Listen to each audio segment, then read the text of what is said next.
estamos en el 9º programa. Creo que el 10. El décimo. Décimo. El décimo. 10º programa de la 3ª temporada de Luces y Sombras del Filosofar. En esta versión audiovisual. Exacto. Y hoy pretendemos continuar con los tópicos que hemos venido analizando ya 3 programas para atrás, ¿no? Que tienen que ver con la autonomía del ser, el ser para sí, y que comenzó con la tematización, con la problematización del planteamiento kantiano respecto de la minoridad de edad, la incapacidad, más que incapacidad, porque esto es muy impropio, la no disposición del sujeto a pensar autónomamente, y avanzó hacia una conceptualización un poco más holística del ser y de la personalidad, que nosotros tratamos de hacer, yo creo superadora del dualismo kantiano al que avanzamos. Y la idea hoy es continuar el análisis de estas cuestiones que hacen al ser autónomo o al ser para sí, pero desde el costado, digámoslo así, del deseo, de lo pulsional. Así que adelante, Julio.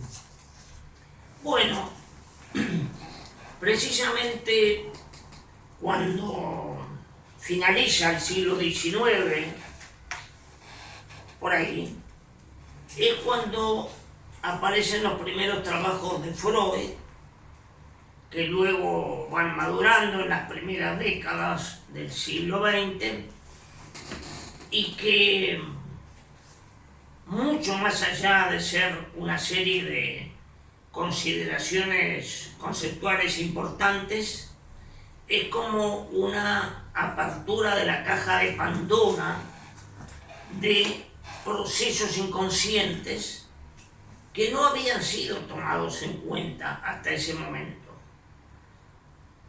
Quiero decir que ellos existían, claro. Ellos existían bajo esa forma difusa, pero todopoderosa, que es lo que llamamos la sexualidad, pero que no había sido tematizado ni por la ciencia ni por la filosofía. Como bien se sabe, los trabajos de Freud tuvieron una muy ingrata recepción en el mundo académico al principio, y costó mucho que fueran o comenzaran a ser admitidos en el mundo académico. Una nota al pie que queremos hacer es que no vamos a entrar en una clase sobre el erotismo en términos psicoanalíticos, sino que, como hacemos con todos los autores, vamos a tomar a Freud y a unos cuantos de sus aportes como pivot para apoyar nuestras propias conclusiones.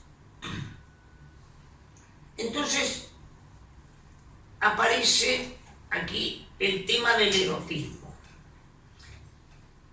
Del erotismo lo primero que se puede decir es algo realmente poco simpático para una charla y mucho menos simpático para una clase. Es que no puede ser definido, porque no es del orden de lo racional. No puede ser aprehendido, con doble E, ¿no? Agarrado, como decimos acá en el Río de la Plata. Y esto no quiere decir que sea irracional, porque lo irracional forma parte de la clase de lo racional, y el deseo no es de esa índole, es otro tipo de fenómenos. Entonces, ¿qué podemos decir sobre el erotismo? Bueno, leo, y no se asusten porque corto lo que voy a decir, El erotismo es una pulsión, un conjunto hipercomplejo de fuerzas provenientes del inconsciente y que probablemente tenga su correlato colectivo, a saber, amén del inconsciente propio de la subjetividad, o sea, amén de que exista el erotismo, obviamente, en cada uno de nosotros, existe un fenómeno colectivo que podemos llamar de una erótica social que se expresa de manera también muy difusa, pero que es muy apasionante de leer en muchos textos sobre el arte, sobre todo en las artes plásticas, ¿no? Aquí hago una breve referencia a los trabajos de Jung, que se dedicó toda su vida a hablar de los procesos inconscientes colectivos. Muy bien, entonces el erotismo es un conjunto de pulsiones que llevan al individuo a salir de sí con mucha fuerza, obviamente, con mucho deseo, hacia la otra, si se trata de otra subjetividad femenina, hacia el otro, si es, no importa el sexo, y donde hay una relación que tenemos que llamar directamente dialéctica entre la subjetividad que va hacia esa relación y la otra que lo recibe, ¿no? Hay un reconocimiento de uno en el otro, con un guión, y esto, curiosamente, o no sé si solo curiosamente, ¿no?, fue muy bien estudiado por Hegel, porque en el reconocimiento de mí mismo que tengo en el otro, ese otro o esa otra que está ahí adelante, de alguna forma muy fuerte me niegan, no son lo que yo soy. Y en el erotismo, en el caso del erotismo, sucede eso con mucha fuerza.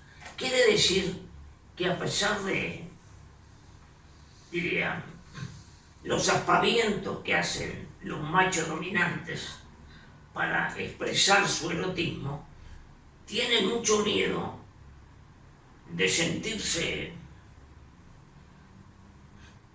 no sé si pulverizados, pero sí muy disminuidos frente al objeto de deseo. Frente al objeto de deseo que puede terminar con sus pretensiones de dominación en cuanto posesión absoluta. En el erotismo en serio, digamos, no hay posesión absoluta del otro o de la otra. No puede haber. A ver. A mí me hace acordar esto, digo, una especie de vínculo, ¿no?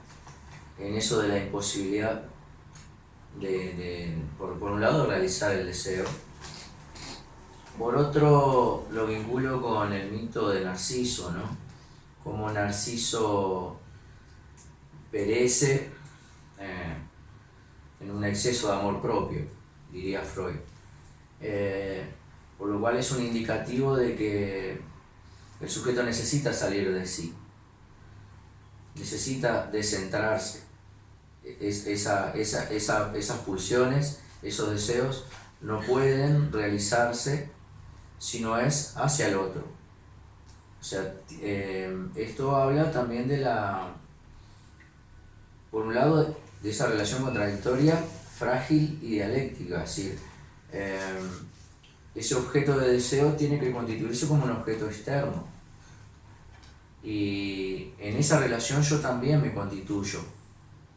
Digo por aquellos programas en los cuales nosotros habíamos estado hablando del diálogo y de los límites del diálogo. A mí me hace acordar mucho esto, me parece que tiene mucho que ver. Yo no puedo dialogar con alguien que no reconozco. Yo no puedo dialogar con alguien que sea igual que yo. es un monólogo, en todo caso es una reflexión, algo que es valioso, digo, pero el dialogar implica el deseo de ser iluminado, o ser criticado, o ser compartido las ideas con otro. O que el otro o la otra me digan que no. Exacto, ¿no? pero en esa relación de posibilidad e imposibilidad es que nos vamos constituyendo nuestra propia subjetividad. A mí me parece que lo más interesante de esto es que el deseo es fundante de la subjetividad. No puede haber sujeto en el sentido en el modo de estar en el mundo, eso que llamamos subjetividad, sin una dialéctica del deseo. No sé. Y es casi como un elemento definitorio del ser, ¿no? Porque en definitiva, como refiere esencialmente a mi vínculo con algo que está fuera de mí, es nuclear, y por eso no es casualidad que esté en Hegel, es nuclear y es crucial a la cuestión misma de la definición del ser, ¿no? Y de la relación entre el ser y los objetos, ¿no? Es un elemento central que creo que está en el núcleo de la tradición filosófica de la que forma parte Hegel, a la relación entre el sujeto y el objeto, ¿no? Y cómo se dibujan los límites entre ese sujeto y ese objeto, ¿no? Porque de alguna manera, y esto se conecta con lo que hablábamos con respecto de Kant, allí hay una construcción en la que sujeto y objeto están un poco adentro de sí mismos, ¿no? El universo pulsional es una especie de mundo objetivo para ese ser racional que vendría a encarnar, si se quiere, medio impropio, el sujeto, y una parte de sí mismo conforma el mundo objetivo, el mundo material, ¿no? A mí una cosa que me hace asociar hacia la pasada es que no quiero que suene contradictorio con lo anterior. Tal vez lo es, pero no se anula. El hecho de que sea contradictorio no quiere decir que sea falso, por aquello de que no todas las cosas son dualistas, ¿no? Y la necesidad de que el deseo salga de sí mismo, ¿no? Y la imposibilidad de concretarlo, no quiere decir que, por ejemplo, yo no pueda amarme a mí mismo. Yo creo que estamos en una época profundamente narcisista, donde los sujetos son incapaces de amar porque eso implica un riesgo, porque implica una frustración, porque el otro no soy yo, el otro va a imponer sus condiciones existenciales, sus propios deseos, su proyecto y qué sé yo. Pero eso es porque estamos en un amor debilitado. Digo, pues yo de todas maneras, me parece que hay un amor saludable a uno mismo, en el cual uno puede a su vez sentirse parte de una... Pero que no es sustituto ni sustitutorio del amor que está dirigido a algo que está afuera, al sujeto o el objeto que está afuera. Entonces, tomando todo esto, yo en el fenómeno del erotismo salgo de mí hacia el otro y acá viene la palabra clave, ¿no? Y por la mediación del otro me reconozco a mí mismo. Sí. Por más que eso implique que tenga miedo, que sienta temor a perder, ¿no? Ya que el erotismo y toda la forma del amor, como quería Erich Fromm, no implican que el amor no es que yo me quiera a mí mismo, sino que salga de mí y quiera. Sí. Entonces, un erotismo sano, del cual no vamos nosotros tres, por supuesto, a dar ninguna receta. Porque no sabemos nada. Nada. Implica un logro, podemos tener confianza y decirlo así, un logro bastante grande de libertad. O sea, no necesito de tutores para tener fenómenos erotizantes de este tipo. Ahora, en el mundo actual, la sexualidad más descarnada, más directa, está sustituyendo al erotismo. Porque la sexualidad implica un cuerpo, un objeto de otro que están ahí adelante y que no tienen para mí ningún misterio. Está exhibido. Y Totalmente. entonces, ¿cómo? Está exhibido, es transparente. Sí, es transparente, ¿no? Es muy transparente, Demasiado. demasiado. En griego, la palabra mirar o ver demasiado se dice Obscenidad. No. Pornografía. porné. Pornografía. Pornografía es mostrar demasiado. Entonces, ¿qué pasa? Lo que el mercado con la M mayúscula, ¿no? Que quiere manejar todo, trata de que en la sexualidad todo se vuelva mercancía. Ya sabe el mercado que con el erotismo no puede. El erotismo, los fenómenos eróticos no pueden ser transmutados en mercancías, pero los sexuales sí. Lo de la pornografía directa, lo del sexo directo, lo de la genitalidad directa, sí. Entonces estamos viviendo una época, dice el filósofo coreano que vive en Berlín, Byung-Chul Han, que estamos viviendo en una época de verdadera agonía del eros, del erotismo, a favor de la sexualidad que puede ser mercantilizada, ¿no? ¿Ibas a decir algo? Sí, que tiene relación con esto y con este planteamiento que señalaba Julio. A esa cosa, a esa deformidad que implica el amor narcisista, ¿no? A esa deformidad que implica en el sentido de que funcione como un dispositivo sustitutorio del vínculo erótico, cuando opera como un repliegue absoluto del deseo sobre el propio sujeto, ¿no? Sí.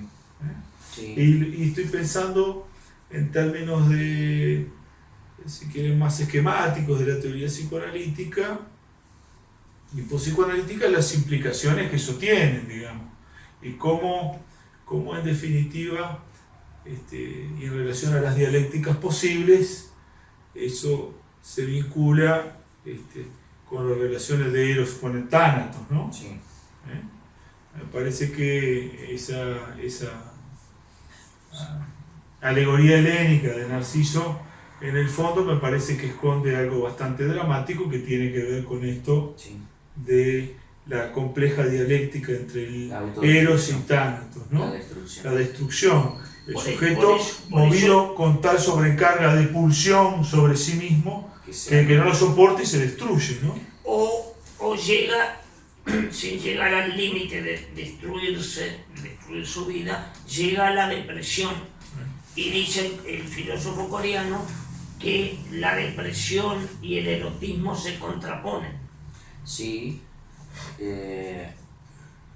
Es interesantísimo eso. Pues yo creo que La sombra del objeto. sí, lo anula, lo opaca, lo subyuga. Yo estaba pensando pensando en muertes simbólicas, la depresión es una muerte simbólica. Pensando en la muerte del Narciso que muere buscándose o amándose a sí mismo, ¿no? En esa imposibilidad de salir de sí mismo. Bueno, yo pienso que el sistema actual nos ha proveído, se dice así, de montones de factores, nos ha tirado piolas a los cuales prendernos para que ese erotismo se desvíe hacia objetos que terminan en el propio sujeto Una vez que son una consumidos. vez que son consumidos y que logran, como una especie de magia, ¿no? Logran anularlo. Entonces, por ejemplo, el consumo. Por ejemplo, el consumo de relaciones humanas también. el trabajo, el rendimiento, lo que tiene que ver con las dinámicas del poder. Entonces, las violencias, en el sentido de las violencias normalizadas que el sujeto acepta como condiciones para poder existir y que son decididamente destructivas. Entonces, a mí me hace pensar que la depresión, por ejemplo, es una, como condición actual de la clínica, ¿no? Y junto con el narcisismo, digo, lo que son esas condiciones clínicas hoy de la realidad de la psicología, son como señales de la muerte en el sentido simbólico del sujeto. Son anulatorias, destructoras de un sujeto que no sabe o no puede salir de sí mismo, ¿no? Y no logra conectarse con otros. Yo veo algunos ejemplos, capaz que son inadecuados, los podemos discutir si son inadecuados. Por ejemplo, es bastante común que los chiquilines hoy, por las máquinas que necesitan para jugar, jueguen online desde su casa. O sea, juegan en red, pero no en forma presencial, no se juntan a jugar, juegan online. Eso me parece que es un ejemplo de esto. Si hay una erótica del juego que cambió. Yo no necesito estar contigo, ni frente a vos, ni cuerpo a cuerpo. Yo puedo jugar desde la red. Y ahí tiene que haber un cambio. Tiene que haber un cambio en cuanto a lo que yo soy, a lo que es el otro y a lo que hacemos juntos. A lo que Y podríamos decir en términos quizás muy dogmáticamente psicoanalítico, sí, barbarismo lingüístico, el rendimiento de placer asociado al acto. también. Sí. En cierta degradación de la gratificación Sí. que opera ahí, de la gratificación efectiva, de la gratificación, podemos decir, real. O sea que se llega al clímax del orgasmo en la relación y se concluye ahí, pero no es como en el erotismo, que siempre queda la sugerencia del misterio en el otro o en la otra, ¿no? Sí, Sí, yo recuerdo a Walter en este momento, nuestro amigo Walter, que hablamos mucho de estas cosas, y curiosamente Walter visionariamente se anticipó bastante, y él decía, ¿y qué problema hay si no hay rendimiento? ¿Y qué problema hay si no hay nada más que el puro acto de lo erótico por lo erótico mismo? ¿Qué problema hay si no hay orgasmo? Digo. Entonces, y él decía, está mal, es una mala relación, falta algo, tenemos que verlo en esos términos. Si esa cuestión de rendimiento también se introdujeron en lo erótico. Sí, una especie de sentido teleológico de la vida, ¿no?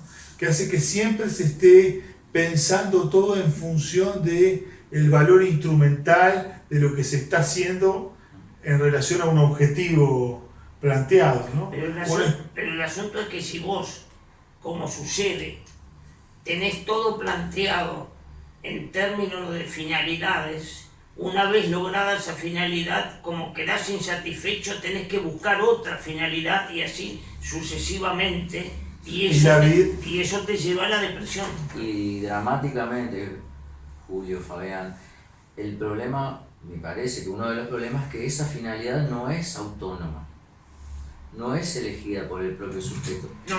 Es una finalidad que es fruto de un bombardeo propagandístico del mercado, del sistema o de quien sea, pero no es, razonablemente, yo no puedo pensar en términos de finales anulando los procesos, sin tener en cuenta todo lo que sucede en el medio, porque el final no puede producirse, no hay un final, porque en realidad lo que hay son procesos.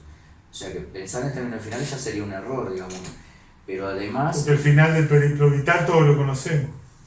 Pero es inconsistente, digo, porque... Cuando uno... podemos hacer algo que es sencillo. Ver qué pasa cuando uno está con una neurosis arriba, con una depresión de este tipo arriba, está dominado por la ansiedad. Que es la otra cara, ¿no? La otra cara, la cara más visible, ¿no? El nerviosismo, de no saber qué hacer con el cuerpo, Y ahí lo erótico está posado, está mimetizado, transformado en ritual, en preocupación, en objetos que son máscaras, que tapan lo que sería lo que el sujeto verdaderamente Te desea. desea. Y a mí me surgían algunas dudas respecto de algunas acotaciones o puntualizaciones que hacía Julio trayendo a este filósofo coreano, ¿no? Una tiene que ver con una especie de dualización entre la sexualidad y el erotismo, ¿no? A mí me generan algunas dudas ese planteamiento. Dudas en este sentido. Yo creo que en realidad quizás convenga hablar de ciertas formas, si me permiten la expresión, pervertidas de la sexualidad y no la contraposición entre el erotismo y la sexualidad, ¿no? De la que el erotismo, asumiendo que la sexualidad es una de las manifestaciones, diría, naturales. No, pará. Propias. Aclaremos esto. Erotismo, sexualidad y genitalidad forman parte de lo mismo. Forman una trenza indiscernible, no se puede separar en los hechos, en la vida. En la realidad biológica, no se trata de eso. Se trata de la contraposición entre esas formas neuróticas de la sexualidad y el erotismo como fenómeno en sí mismo. Yo creo que hay un marcado rasgo narcisístico hoy en el erótico, ¿no? que pasa por las cosas antes de llegar al sujeto, ¿no? Que probablemente pase por las cosas. Sí, a nivel académico pasa por los títulos. Por ejemplo. Me parece que esas cosas las provee el mercado en diferentes ámbitos, que nos provee de determinados objetos deseables, ¿no? Y esos objetos ahí sí, yo creo que hay, de manera más o menos intencional, más o menos espontánea, digamos, una dinámica vital que, claro, nos pone a nosotros en el lugar de sujetos que estamos atrás de la consecución de objetivos que nos permitan acceder a esas cosas, ¿no? Sí.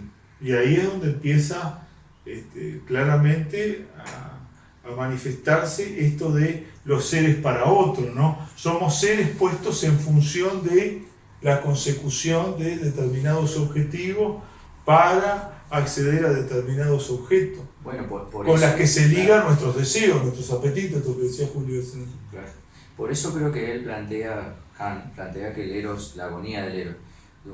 Hoy es bastante usual, por lo menos en las grandes ciudades, ver gente que vive sola y que prefiere vivir sola, que elige vivir sola, y uno podría decir, a priori parece ser un acto de libertad, una elección como cualquier otra, y no digo que lo sea, digo que puede estar teñida también de estos elementos.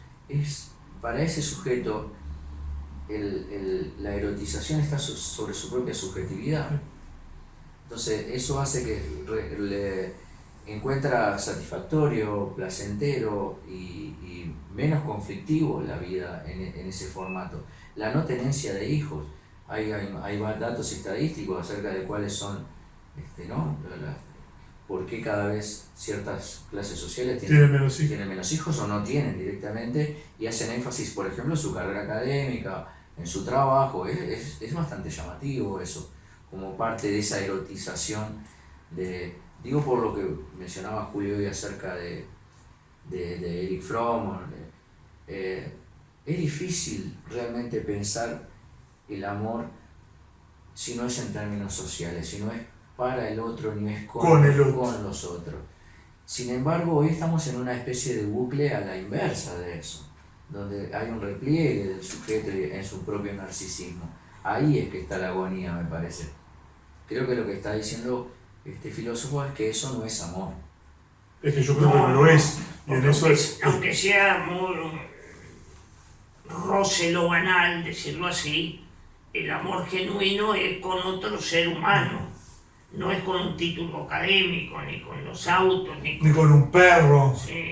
Ahí los está. aparatos. Eso me parece que llegamos a un momento justo como para terminar la conversación con ese lío, porque me parece que en ese punto hay un montón de ejemplos sociales que y montones de compañeros que seguramente nos están escuchando, que probablemente no estén de acuerdo, porque han sustituido la relación con otro ser humano a través de otro objeto.